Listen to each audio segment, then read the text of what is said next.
Bonjour à tous, donc on se retrouve aujourd'hui pour la plantation d'une ligne de pois que je vais faire ici. On verra ensuite ensemble comment installer un support. Bon, moi ça va être assez facile parce que j'ai déjà des bouts de bois pour me fixer. Et ensuite à un autre emplacement, on plantera ensemble des bulbes, d'échalotes et d'oignons. Donc voilà, je vous retrouve tout de suite après l'intro pour le démarrage.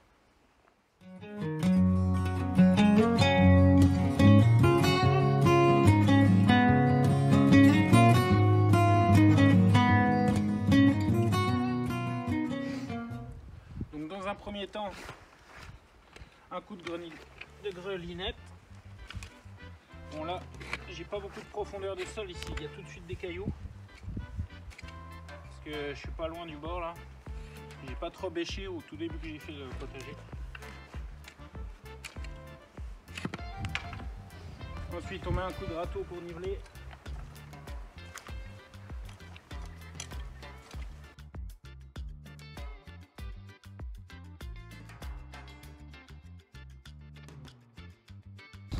Bon, c'est des petits pois tout simples qui ont bien marché l'année dernière. Voilà, je vais mettre tout le paquet. De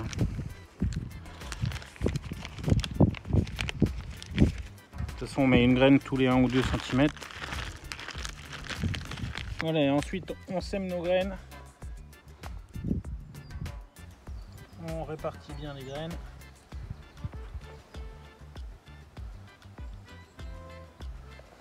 Bon, vous pouvez aussi les semer par toquer de 3-4 dans le même pot. Je vais en garder un peu quand même pour s'il y a des trous. Je vais m'en faire un peu en... Je vais me garder ça, je vais les faire direct en...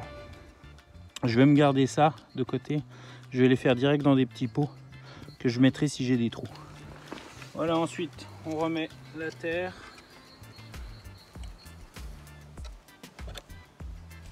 J'hésite pas à en mettre un peu plus pour protéger les graines du froid là, à ce moment de l'année.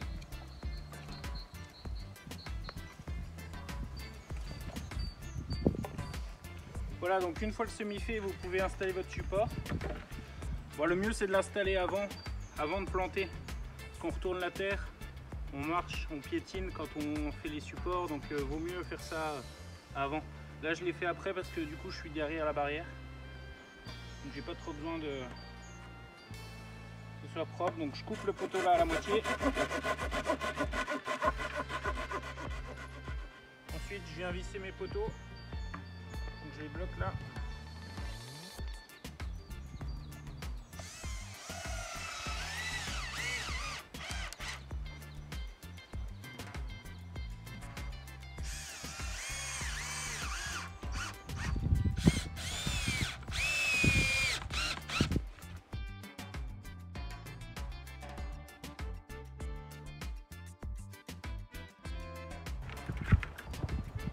On place le grillage.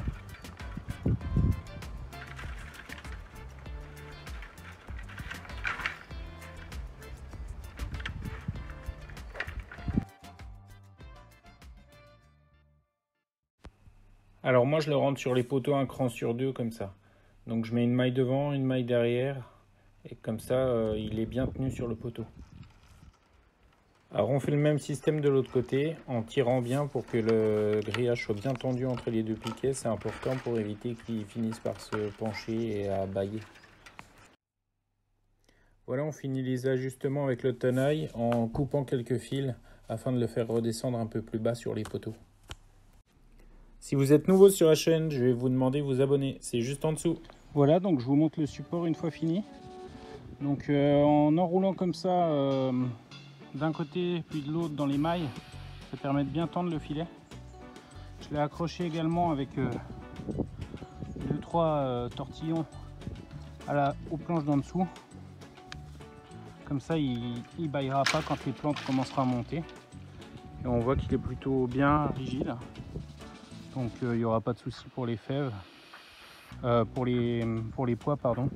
Les fèves, j'en mets pas, j'aime pas trop ça. Donc autant que le potager reste un moment de plaisir. Donc voilà, mon support est prêt. Donc après les pois, il servira pour d'autres cultures. Je vais peut-être mettre des haricots à la place ou des concombres. Parce que les petits pois, c'est une des premières cultures que j'enlève. Donc on se retrouve dans la serre pour une deuxième solution pour planter des pois. Alors on remplit déjà les godets avec du terreau classique. Pas besoin de terreau à semis, les graines sont assez grosses. Donc la première solution, c'est une graine tous les 3-4 cm, comme je vous ai montré. Et la deuxième solution, c'est du coup de remplir des petits godets et de planter par toquet. Voilà, là j'en ai assez, je tasse. De planter par toquet, c'est-à-dire d'en mettre 3-4, on va mettre 4 par pot, et du coup ça sera espacé un peu plus que les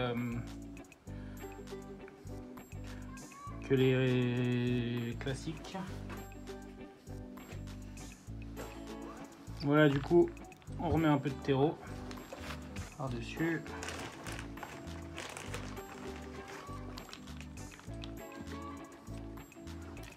Là on tasse un peu.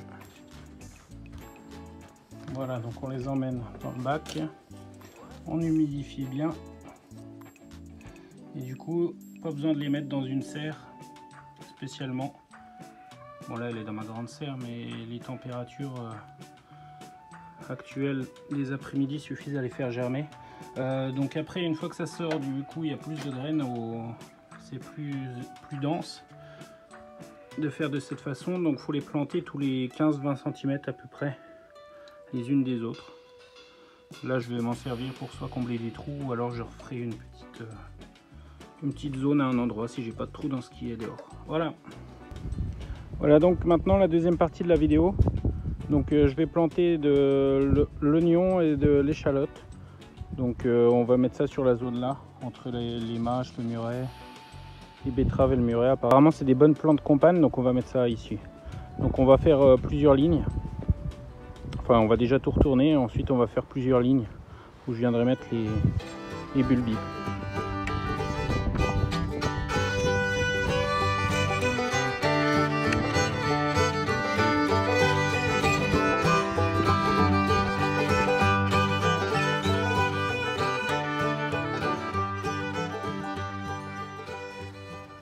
Alors on plante bien, là on voit un petit bout de verre sur le dessus.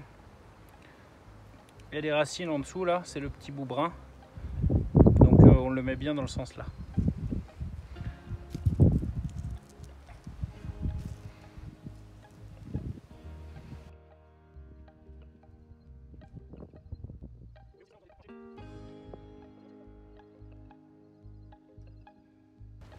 Voilà, donc j'ai ma première ligne qui est ici. Donc là on se met à peu près à 20 cm, 10-15 à côté, à peu près ça. Bon, ma terre est riche, donc j'hésite pas à en mettre un peu plus. Voilà, donc j'ai fini les oignons, j'ai choisi de mettre un bambou pour délimiter bien la place. Puis après les échalotes, on les plante pareil. C'est un peu plus gros, donc il y en a moins. On met bien le bout là au-dessus, la pointe en bas là.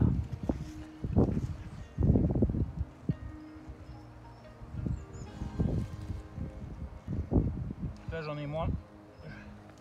On peut espacer un peu plus.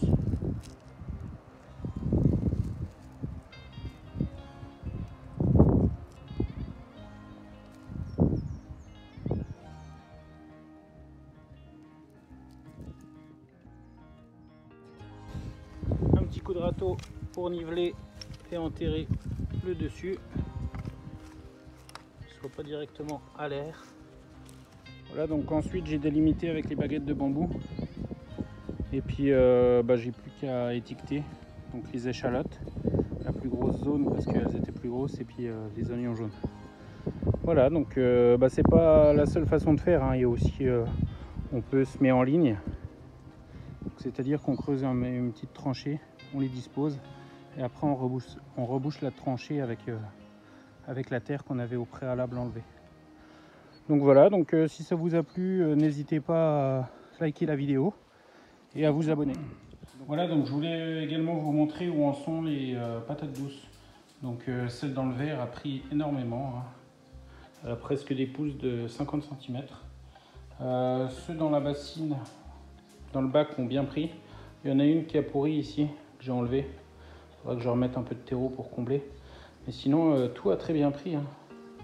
C'est pas mal. Hein. À l'intérieur, pas spécialement sur le chauffage, mais en tout cas près d'une fenêtre. Donc il fait environ 20 degrés, donc je pense que c'est parfait pour eux. Et puis bon, on se retrouvera dans 1 ou 2 semaines pour les boutures. Donc on coupera un bout qu'on mettra ensuite dans l'eau. Et puis ça va faire des racines comme là. Je pense que même celles-là, qui sont déjà en train de faire des racines à partir des tiges, vu que les pousses sont parties du bas, je pourrais directement les mettre en terre. Je vous mets les vidéos dans les fiches en haut à droite de comment j'avais fait les boutures. Voilà, donc on se quitte avec une petite vidéo des 2 oies d'Égypte qui sont là-haut derrière moi, qui sont en train de prendre le soleil. C'est tout pour aujourd'hui, donc n'hésitez pas à vous abonner et puis je vous dis à la prochaine pour une nouvelle vidéo. Salut!